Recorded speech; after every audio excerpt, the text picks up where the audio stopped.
Ambassador Kim Tae-ho walked into the huge meeting room with his head high, but his heart heavy. He had been doing this same walk for 3 long years. 3 years of sitting in uncomfortable chairs while alien creatures laughed at him. 3 years of watching his people get treated like dirt. 3 years of keeping his mouth shut while aliens called humans stupid and worthless. The room was massive, much bigger than anything humans had ever built. The walls were made of some kind of crystal that changed colors when the aliens got emotional. Right now, they were flashing red and orange, which meant the aliens were happy about something. Kim Tae-ho had learned to read these signs over the years. He had learned a lot of things the aliens thought he was too stupid to understand. 20 different alien species sat around the giant table. The Vortani were the worst ones. They looked like giant bugs with 6 arms and teeth that could cut through metal. Their leader was named GalaXY, and he never missed a chance to make humans feel small. The GalaXY were made of living crystal, and they thought they were smarter than everyone else. The Phantom Collective were like ghosts that floated around whispering mean things about other species. Kim Tae-ho carried his papers in a simple brown folder. The aliens always brought fancy floating devices and holographic displays to show how advanced they were. But humans still used paper because their technology kept breaking down in the alien meeting rooms. The aliens said it was because human technology was too primitive, but Kim Tae-ho suspected they were doing it on purpose. He sat down in his assigned seat, which was always placed lower than the alien chairs, so he had to look up at them. The symbolism was not lost on him. Everything about this place was designed to make humans feel inferior. The temperature was always too cold for human comfort. The air smelled like chemicals that made his nose burn. The chairs were shaped wrong for human bodies. GalaXY, the Vortani leader, stood up on his 6 legs and made a sound that was supposed to be laughter, but sounded more like metal being scraped. His translator device turned his words into human speech, but it always sounded mocking and condescending. Today we will discuss the mining disaster on asteroid K7792, said GalaXY. 27 human miners died when their equipment failed. The Vortani Mining Consortium has reviewed the incident and determined that human error was the cause. Kim Tae-ho felt his hands clench into fists under the table. He had read the real reports. The equipment had failed because the Vortani had refused to provide proper safety gear. They had sent humans into toxic environments with machines that barely worked. The miners had died because they were breathing poison gas for weeks. The human miners were not properly trained, said the GalaXY representative. Her crystal body flashed blue, which meant she was lying. Human species lacks the intelligence for complex mining operations. Perhaps they should stick to simpler tasks. Around the table, other aliens nodded and made sounds of agreement. The Phantom Collective whispered among themselves in their strange language, but Kim Tae-ho had learned enough to understand they were saying humans were good for nothing except dying in dangerous places. Kim Tae-ho stood up slowly and opened his folder. He had prepared a detailed report about the mining disaster. He had evidence that the Vortani had ignored safety protocols. He had proof that the equipment was defective. He had testimony from human survivors who had seen their friends die because aliens were too cheap to buy proper gear. The evidence clearly shows that, said Kim Tae-ho, but GalaXY cut him off with a wave of his claw. No one wants to hear excuses, said GalaXY. The fact is that humans are careless and unreliable. Your species has been in this galaxy for 5 years, and you have caused nothing but problems. Kim Tae-ho tried to speak again, but the GalaXY representative started flashing bright white light, which was their way of demanding silence. The crystal creature spoke in a voice like breaking glass. Human technology is primitive. Human culture is chaotic. Human intelligence is limited. The Galactic Council made a mistake allowing such a species to join civilized society. The other aliens started making their approval sounds. The Phantom Collective whispered louder. The Vortani clicked their claws on the table. It was like being in a room full of predators who smelled blood. Kim Tae-ho thought about his daughter back on Earth. She was studying to be a doctor, and she was smarter than any of these aliens would ever be. He thought about the human scientists who had solved problems the aliens could not figure out. He thought about the human soldiers who had died defending alien colonies while these same aliens called them worthless. But most of all, he thought about Dr. Park So-jin. She had invented a new type of energy source that could power entire cities. The aliens had stolen her research and claimed they invented it themselves. When she protested, they laughed and said humans were not smart enough to invent anything important. The meeting continued for 2 more hours. The aliens discussed how to use human labor more efficiently. They talked about sending humans to more dangerous mining operations. They planned to take over human colonies and turn them into slave camps. They spoke about humans like they were animals or machines. Kim Tae-ho sat quietly and listened to every word. He memorized every detail. He noted which aliens seemed most eager to exploit humans and which ones just went along with the crowd. All of this information would be useful later. Finally, the meeting ended. The aliens started to leave, chattering among themselves about their plans. GalaXY walked past Kim Tae-ho and stopped. He leaned down so his insect face was close to the human ambassador. "Your species will learn its place," said GalaXY. In a voice like grinding metal, "Humans exist to serve superior beings. If you do not like it, you can always leave." Kim Tae-ho looked up at the alien creature with steady eyes. He had been waiting for this moment for 3 years. "That is exactly what we're going to do," said Kim Tae-ho. The room went quiet. All the aliens stopped talking and turned to look at him. As of today, humanity formally withdraws from all peace talks with the Galactic Council, said Kim Tae-ho. "We are ending all cooperation agreements. We are canceling all trade deals. We are pulling out of all joint military operations." The aliens started laughing again, but this time it sounded forced and nervous. "You cannot survive without us," said GalaXY. "Your primitive species needs our protection, our technology, our guidance." Kim Tae-ho gathered his papers and put them back in his folder. He stood up and walked toward the door. Every eye in the room was watching him. He stopped at the doorway and turned back to look at the aliens who had tormented him for 3 years. "You made one mistake," said Kim Tae-ho. "You thought we were not listening. You thought we were not learning. You thought we were not preparing." He paused and looked directly at GalaXY. "Humans do not beg. We do not surrender. We remember everything and we never forget who our enemies are." Kim Tae-ho walked out of the room, leaving behind 3 years of humiliation and starting something that would change the galaxy forever. The aliens sat in stunned silence as they realized they might have just made the biggest mistake in galactic history. Behind him, the crystal walls of the meeting room flashed deep red, which meant the aliens were feeling their first taste of real fear. 3 months had passed since Ambassador Kim Tae-ho walked out of that meeting room. The aliens thought they had won. They gathered in their crystal palaces and their floating cities to celebrate getting rid of the troublesome humans. The Vortani leader GalaXY threw a huge party where he bragged about how he had put the humans in their place. The galaxy seemed peaceful without human voices in the council meetings. Trade ships moved along their usual routes, carrying goods between alien worlds. The Nexari expanded their crystal networks to new planets. The Phantom Collective whispered their ghostly secrets across the void. Everything appeared normal on the surface, but deep beneath the surface, something was happening. Admiral Choi Min-ho sat in his command center, buried 3 miles under the mountains of Korea. He was a man who had spent 40 years learning how to fight wars, and he knew that the best battles were won before the enemy even knew they were fighting. On his desk lay reports from every human colony in the galaxy. There were 237 human settlements scattered across 43 star systems. Each one had received the same coded message 3 months ago. The message was simple, but its meaning was clear. Operation Ghost had begun. The first colony to go dark was New Bizon on the edge of Vortani territory. The alien merchants who regularly traded there arrived to find empty buildings and silent streets. There were no signs of violence, no broken windows, no dead bodies. The humans had simply vanished like they had never existed at all. Within days, more colonies went silent. New Sol disappeared overnight. The mining operation on asteroid field Delta 7 stopped responding to communications. The research station orbiting the gas giant Kepler 442b became a ghost ship drifting through space. The aliens noticed, but they were not worried. They told themselves that humans were probably just sulking like children who did not get their way.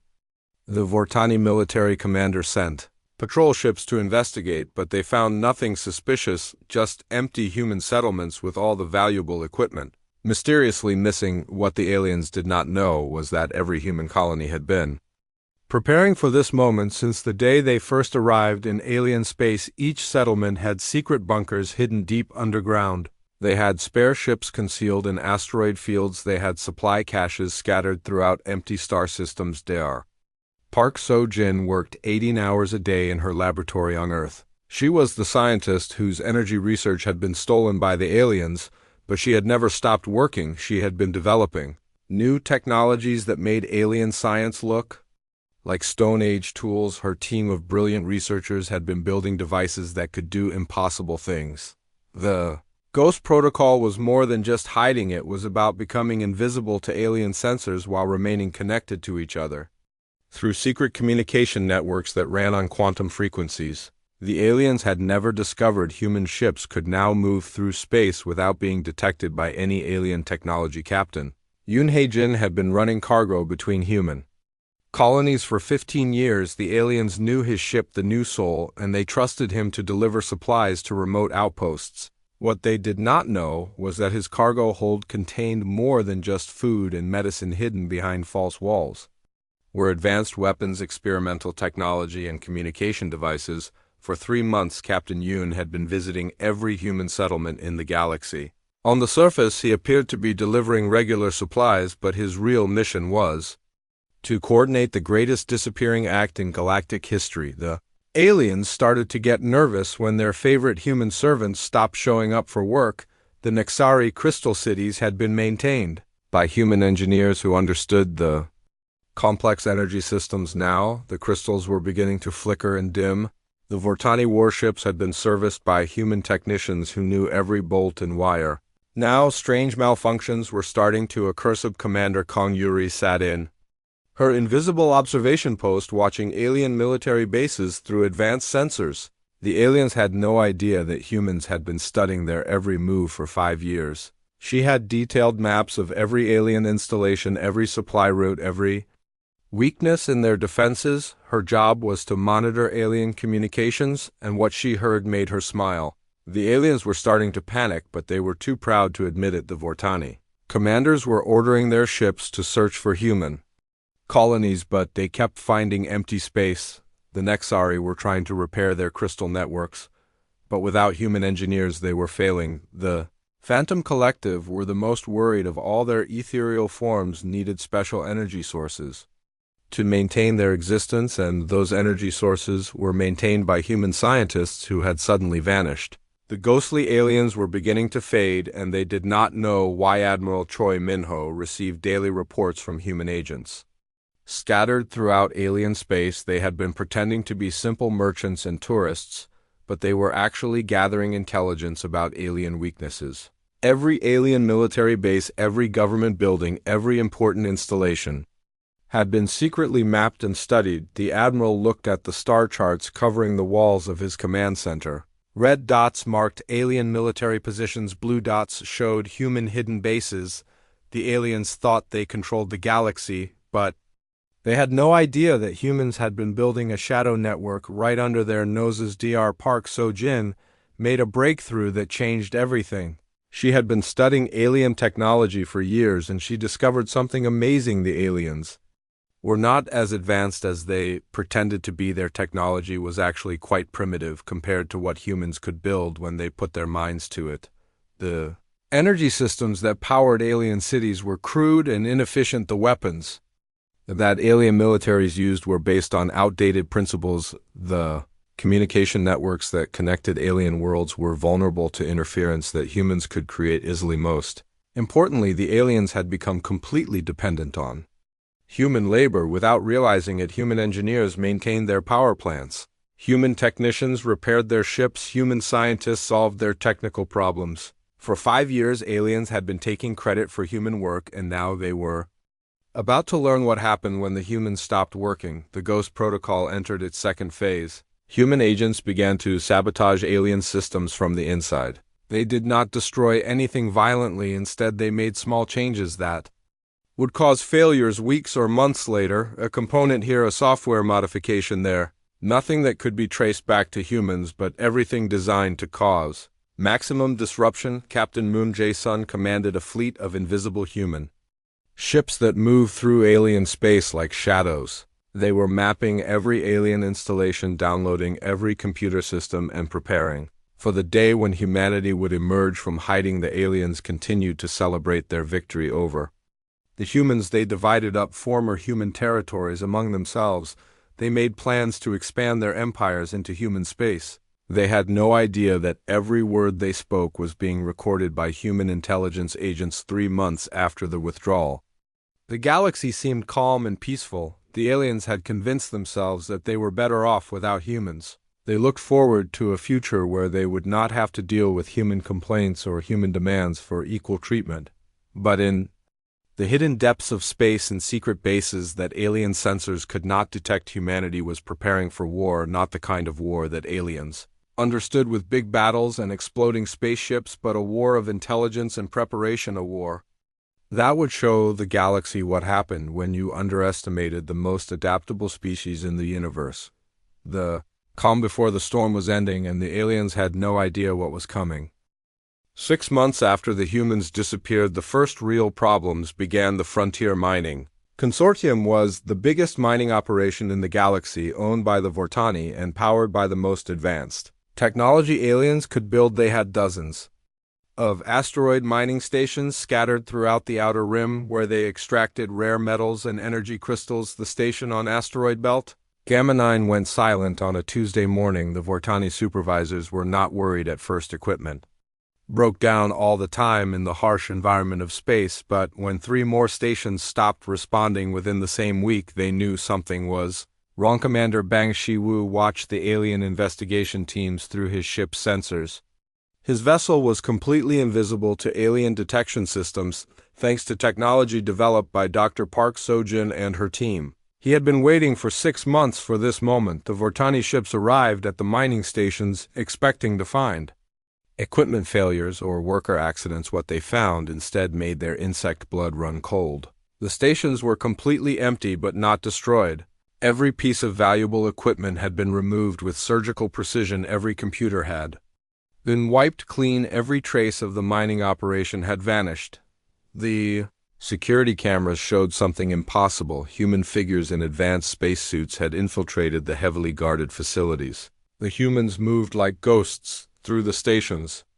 Using technology that made them nearly invisible, they worked with mechanical efficiency, stripping away everything valuable and leaving nothing behind. The Vortani commander studied the footage with growing horror. The humans were using equipment far more advanced than anything the aliens had seen before. Their spacesuits seemed to bend light around them, making them hard to see. Their tools could cut through the strongest alien metals like butter. Their ships appeared and disappeared without triggering any alarms. This was not the primitive human technology that aliens had been mocking for years.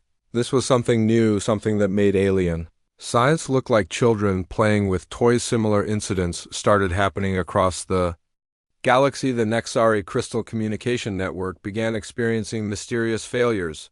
Relay stations that had operated flawlessly for decades suddenly went dark. The crystal engineers sent to investigate found their equipment had been completely rewired using techniques they did not understand. The ghostly Phantom Collective discovered that their energy sources were being systematically disrupted. The quantum power plants that sustained their ethereal forms were shutting down one by one. When they tried to restart the systems, they found that critical components had been removed with impossible precision. Lieutenant Colonel Park Hyeon-soo led a team of human specialists who had been studying alien technology for years while the aliens had been treating humans like servants. These specialists had been learning every detail of alien systems. They knew which components were most critical, which systems were most vulnerable, and exactly how to cause maximum disruption with minimum effort. The aliens held emergency meetings in their crystal palaces and floating cities. The Vortani military leaders pounded their claws on conference tables while demanding action.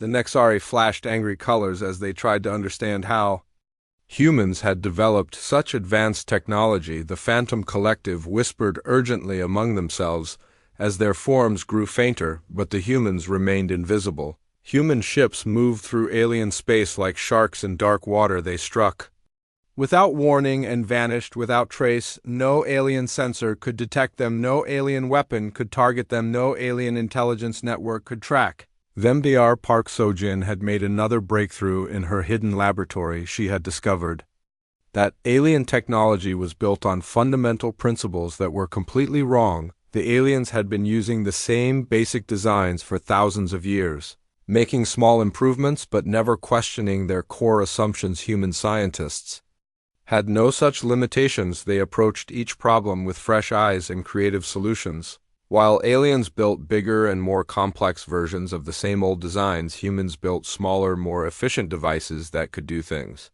aliens thought were impossible. The human stealth technology was based on principles that alien scientists had never considered. The human weapons used energy sources that alien engineers had never imagined.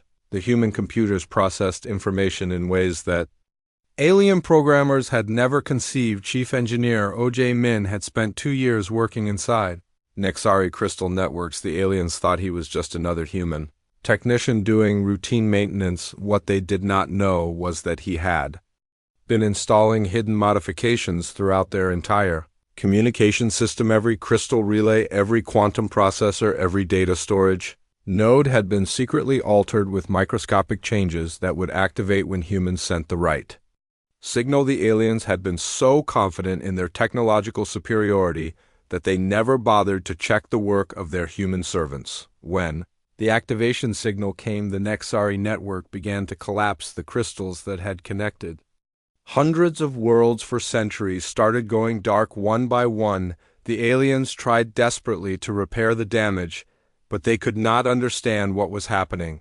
The modifications were too subtle, too advanced for their crude technology to detect. The Vortani faced even worse problems. Their war fleet was the pride of their civilization. Massive ships armed with the most powerful weapons in the galaxy. But those weapons were maintained by human technicians who had spent years learning every detail of Vortani military technology. Private Lee Dong-wook had died in the toxic mines working for aliens who called him worthless.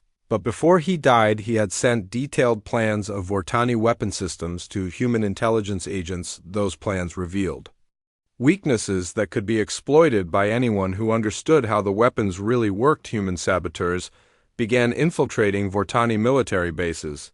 They did not attack the aliens directly. Instead, they made tiny modifications to weapon systems that would cause catastrophic failures during combat. A component here, a software change there.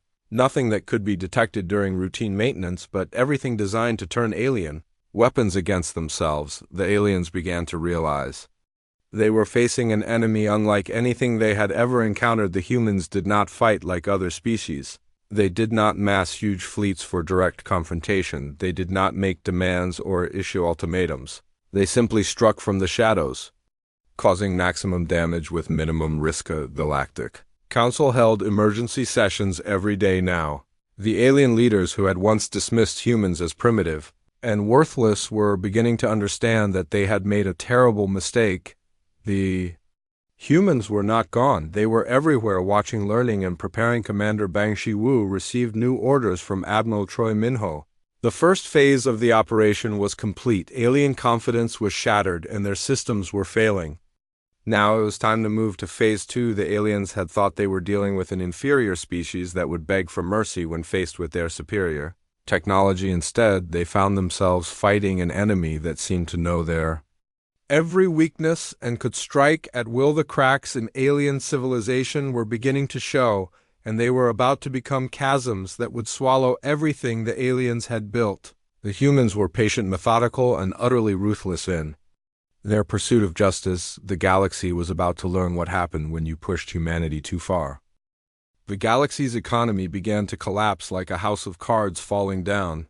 The Vortani had built their empire on trade routes that connected hundreds of worlds, but those routes depended on human pilots who knew the dangerous paths through asteroid fields and nebulae. Without human navigators, alien ships began getting lost in space. The Nexari discovered that their beautiful crystal cities were going dark one by one. The power plants that had operated for centuries were shutting down, and no alien engineer could figure out why the crystals that had once shone with brilliant light now flickered weakly before going completely black. Chief Engineer O.J. Min sat in his hidden command center watching the destruction of the Nexari network. Through secret monitoring systems, he had spent 2 years working deep inside alien infrastructure, learning every circuit, every connection, every weakness. Now he was activating the hidden modifications he had installed throughout their civilization. Aliens had stolen Dr. Park Sojin's energy research and used it to power their cities, but they had never understood how it really worked. They had simply copied her designs without learning the underlying principles. When the humans activated their hidden protocols, the stolen technology began to fail catastrophically. The Phantom Collective faced the worst crisis of all. Their ethereal forms were beginning to fade as their energy sources failed. The quantum power plants that sustained their ghostly existence were shutting down one by one, and without human technicians to maintain them, the aliens were slowly disappearing. The Galactic Council met in emergency session every day now, but their meetings were growing increasingly desperate. The crystal walls of their great meeting chamber flickered with colors that meant fear and confusion.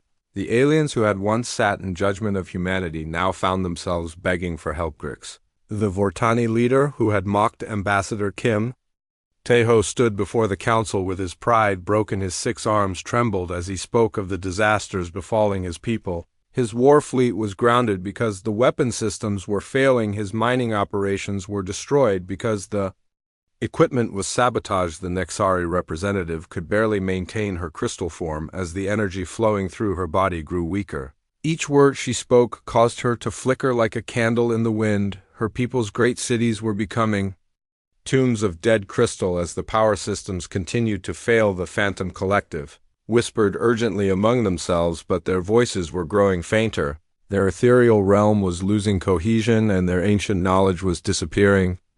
With them they had existed for millions of years, but now faced extinction because they had underestimated a species they thought was primitive. Lieutenant Colonel Park Hyeon-soo received reports from human agents throughout the galaxy. Every alien military base was experiencing equipment failures. Every alien government building was losing power. Every alien space station was running out of supplies. The systematic destruction of alien civilization was proceeding exactly as planned. The aliens had made a crucial mistake when they forced humans to work in their most sensitive installations. Human engineers had been maintaining alien power plants for years, learning every detail of how they operated. Human technicians had been repairing alien computers, gaining access to their most secret files. Human scientists had been solving alien technical problems while secretly studying their weaknesses. Dr. Park Sojin had not just created new energy sources, she had also discovered how to disrupt alien technology at its most fundamental level. Her research had revealed that alien science was built on principles that were inherently unstable. When humans introduced tiny modifications to alien systems, those systems would eventually destroy themselves. The modifications were so subtle that alien engineers could not detect them. Even when they suspected sabotage, they could not prove it. The human changes were written into the basic operating code of alien technology, hidden so deeply that finding them would require completely rebuilding every system from scratch. The Vortani military tried to maintain their war fleet, but their weapons exploded during test firing. Their ship engines failed during routine flights. Their communication systems broadcast static instead of messages. The proud alien warriors who had conquered dozens of worlds now cowered in their bases, afraid to leave because their technology could not be trusted. The Nexari attempted to repair their crystal networks, but every fix they made caused more problems. The crystals that had once grown naturally according to their will now refused to respond to alien commands. The beautiful structures that had housed their civilization for millennia began to crumble as their foundation systems failed. The Phantom Collective searched desperately for alternative energy sources, but everything they tried led to disaster. The quantum mechanics that sustained their existence had been subtly altered by human interference. Now their attempts to stabilize their realm only accelerated their decline. Captain Moon Jae-sun led a fleet of invisible human ships through alien space, documenting the collapse of their civilization. His mission was to ensure that no alien military force could threaten human colonies. When the final phase of the operation began, the aliens had built their empire on the assumption that they were superior to all other species. They had never considered that a supposedly primitive race might be more intelligent, more adaptable, and more dangerous than they were. Now they were paying the price for their arrogance. The Galactic Council sent desperate messages to Earth begging for negotiations. They offered to return stolen human technology to pay reparations for human deaths, to grant humans equal representation in galactic government. But their messages went unanswered. Admiral Choi Min-ho read the alien pleas for mercy with cold satisfaction. The aliens had shown no mercy to human miners who died in their toxic facilities. They had stolen human research without compensation. They had treated human colonies as sources of slave labor. Now they would learn what it meant to be helpless. The collapse was accelerating as alien systems failed faster than they could be repaired. Supply chains that had operated for centuries were broken beyond repair. Communication networks that had connected galactic civilization were falling. Silent transportation systems that had moved billions of beings across space were shutting down. The aliens began to realize that their entire civilization had been built on a foundation of human expertise. Every critical system, every important process, every essential service had somehow become dependent on human knowledge and human labor. Without humans, their advanced technology was just expensive junk. The Vortani war leader, who had bragged about putting humans in their place, now faced mutiny from his own officers. His soldiers refused to use weapons that might explode in their hands. His pilots refused to fly ships that might fail in space. His engineers refused to work on systems they could not understand. The Nexari, who had claimed that humans lacked intelligence for complex operations, now discovered that their own crystal cities were too complex for alien minds to maintain.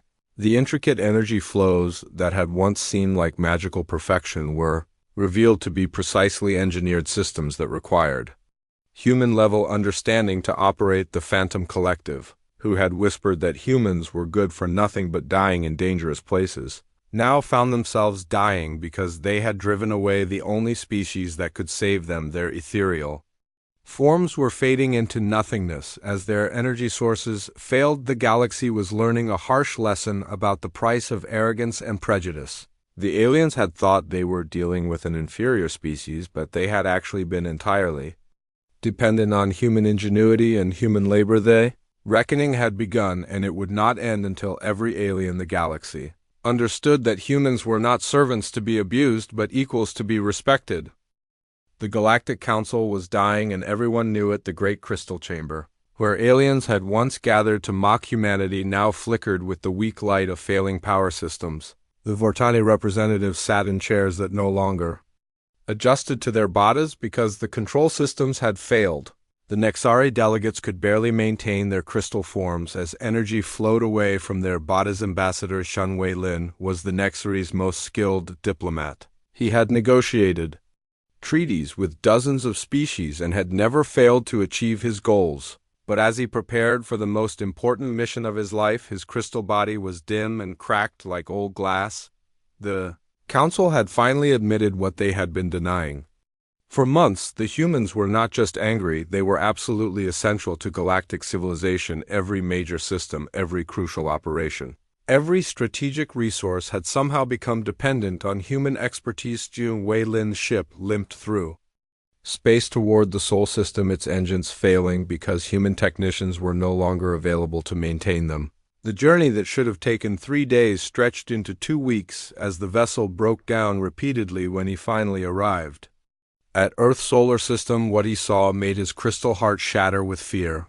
The planet was surrounded by defensive installations that made the Council's military look like children's toys. Massive space stations orbited Earth, bristling with weapons that used energy principles alien science had never discovered. The human fleet that came to meet him was beyond anything the Council had imagined. Ships of impossible design moved through space with grace and power that defied known physics. Their hulls were made from materials that seemed to absorb light itself, their weapons charged with energy that made the void around them glow. Admiral Choi Min-ho's face appeared on Chun Wei-Lin's communication screen. The human looked older than when the aliens had last seen him, but his eyes burned with quiet determination. The Admiral's uniform was simple compared to the elaborate robes alien leaders wore, but his presence commanded respect. "You have 1 hour to present your message," said Admiral Choi Min-ho. His voice was calm and professional, but Chen Wei-Lin could hear the steel beneath the words. The meeting took place on Space Station Alpha 1. A human construction that dwarfed anything the aliens had built. The station's corridors were filled with human soldiers who moved with military precision that put Vortani warriors to shame. Their equipment was advanced beyond alien understanding. Their discipline was absolute. Chun Wei-lin was escorted to a simple conference room where General Nam Su-young waited for him. She was a woman who had spent 30 years fighting alien prejudice and now commanded Earth's military forces. Her dark eyes studied the alien diplomat with the intensity of a predator sizing up prey. Ambassador Shun Wei-lin, the general said without standing, please state your message. The crystal being had prepared elaborate speeches about mutual cooperation and shared prosperity, but facing this human warrior, all his diplomatic training abandoned him. He found himself speaking simple, desperate words. Our civilizations are collapsing, he said, his voice cracking like breaking glass.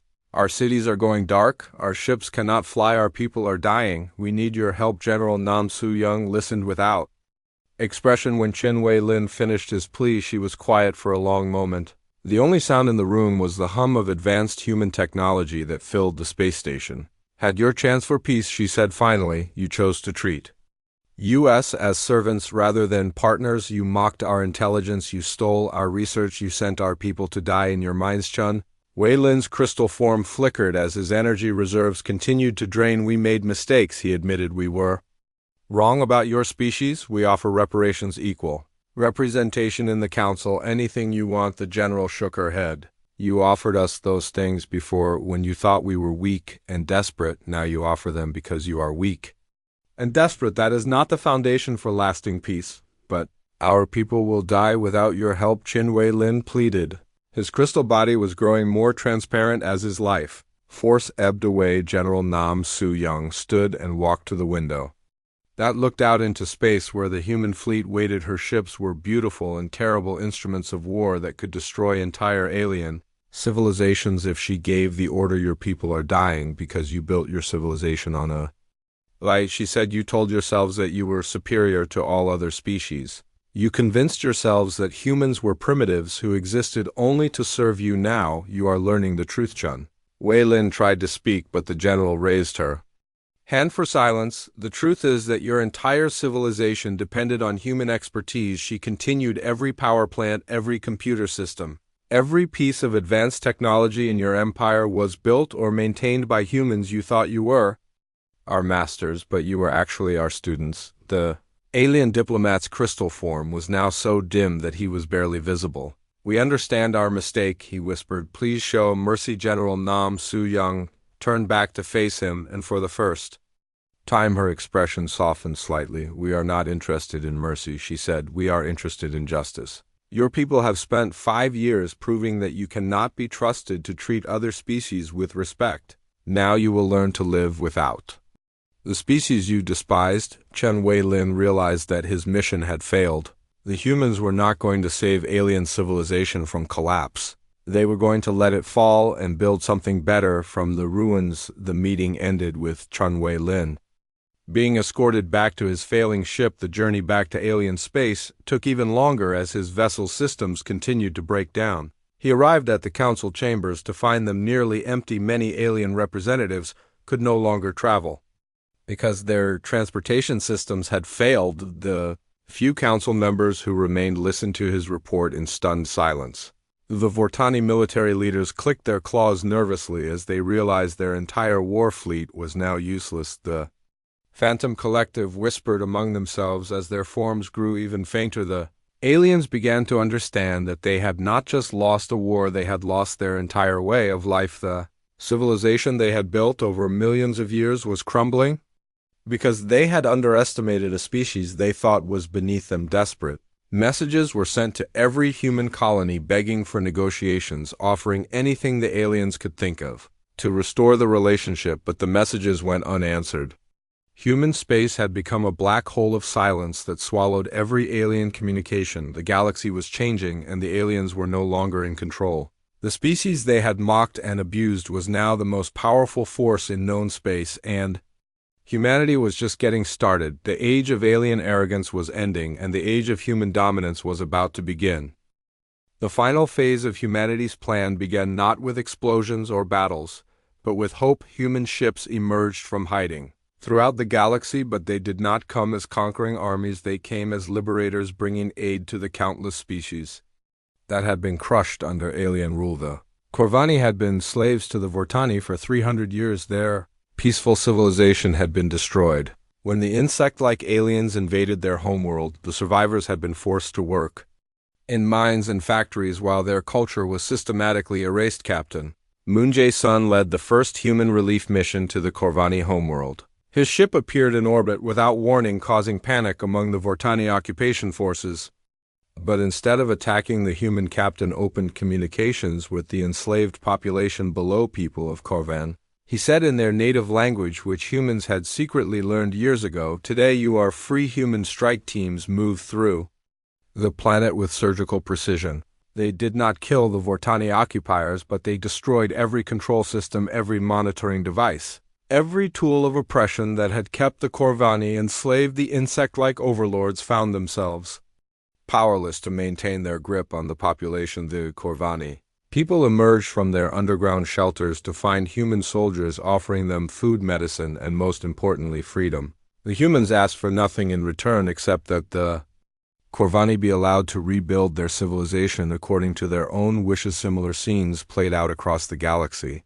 The Tillian refugees who had been driven from their homeworld by Nexari expansion found human ships arriving at their crowded refugee camps. The humans brought advanced terraforming technology that could turn barren worlds into gardens. The Zephyrian merchants, who had been bankrupted by Vortani trade restrictions, received human assistance to rebuild their commercial networks.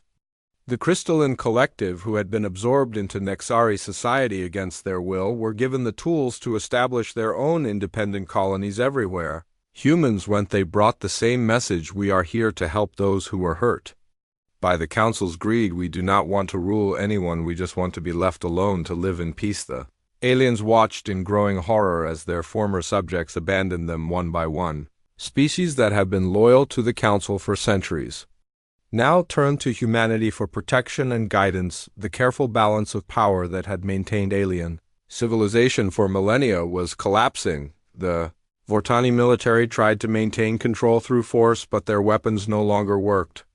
Their ships could not fly, their communication systems broadcast only static. Their soldiers refused to fight with equipment that might explode in their hands. The Nexari attempted to negotiate directly with human leaders, but every message they sent was ignored or returned with simple responses that offered aid to oppressed species, but nothing to their former oppressors. The Phantom Collective grew more desperate as their ethereal forms continued to fade. They sent psychic messages across the galaxy begging for help, but the humans seemed immune to their mental influence. Star Park Sojin worked openly now in laboratories that made alien research facilities look primitive. Her energy technology was being shared freely with every species that joined the growing alliance against the old council. The scientist who had been mocked and ignored by aliens was now the most respected researcher in the galaxy. The Free Worlds Alliance was established with representatives from 47 different species. The meetings were held in simple rooms without the elaborate decorations and status symbols that had marked council gatherings. Every species had an equal voice regardless of their technology or military power. Ambassador Kim Tae-ho stood before the First Alliance Assembly and looked out at delegates from dozens of worlds. Some were former slaves who had been freed by human intervention, others were independent species who had chosen to join the alliance voluntarily. All of them shared a common commitment to equality and mutual respect. We tried to join your civilization as equals, he said, his words broadcast across the galaxy. When you refused to accept us, we built our own. The invitation is open to all who truly believe in peace, cooperation, and the dignity of all sentient life. The former council members watched helplessly as their empire crumbled. The Vortani controlled only their core worlds, now surrounded by species that had once feared them. The Nexari crystal cities were dark and empty, their populations scattered to refugee camps. The Phantom Collective existed only in small pockets of space, their great ethereal realm reduced to fragments. The galaxy's trade routes were being rebuilt under human supervision, but they followed new patterns that connected free worlds rather than serving alien empires. The communication networks that had once carried the commands of alien Overlords now carried messages of hope and cooperation between liberated species. The aliens had learned too late that their entire civilization was built on the labor and intelligence of species they had considered inferior. Without human expertise, their technology was useless. Without the resources of enslaved worlds, their economies collapsed. Without the respect of their subjects, their governments fell. Some aliens tried to join the Free Worlds Alliance, but they were required to prove their commitment to equality and justice. Many alien leaders who had spent centuries oppressing other species found it impossible to accept being treated as equals rather than superiors. The few aliens who genuinely embraced the new order were welcomed into the alliance, but they had to start over as ordinary citizens rather than ruling elites. The galaxy's new civilization was being built by beings who had learned to work together rather than trying to dominate each other. Admiral Choi Min-ho stood on the bridge of his flagship, watching the construction of humanity's first major space station in Alliance territory. The structure was beautiful in its simplicity, a symbol of what could be achieved when species worked together as equals rather than masters and servants. The station was being built by workers from dozens of species, each contributing their unique skills and knowledge. The humans provided the energy technology. The Corvani supplied artistic expertise. The Tillians offered advanced material science. Every species had something valuable to contribute. The old Galactic Council had been based on hierarchy and domination. The Free Worlds Alliance was based on cooperation and mutual respect. The difference was visible in everything from the design of their buildings to the way their representatives spoke to each other. The galaxy would never be the same. The age of alien arrogance was over. The age of equality and cooperation had begun. And at the center of it all stood humanity, the species that had been dismissed as primitive and worthless but had proven to be the most adaptable and determined in the universe. The aliens had made the mistake of underestimating humans, and now they would spend the rest of their existence regretting that choice. The galaxy belonged to all its inhabitants now, not just those who claimed to be superior. The new order had begun, and it would last for generations to come.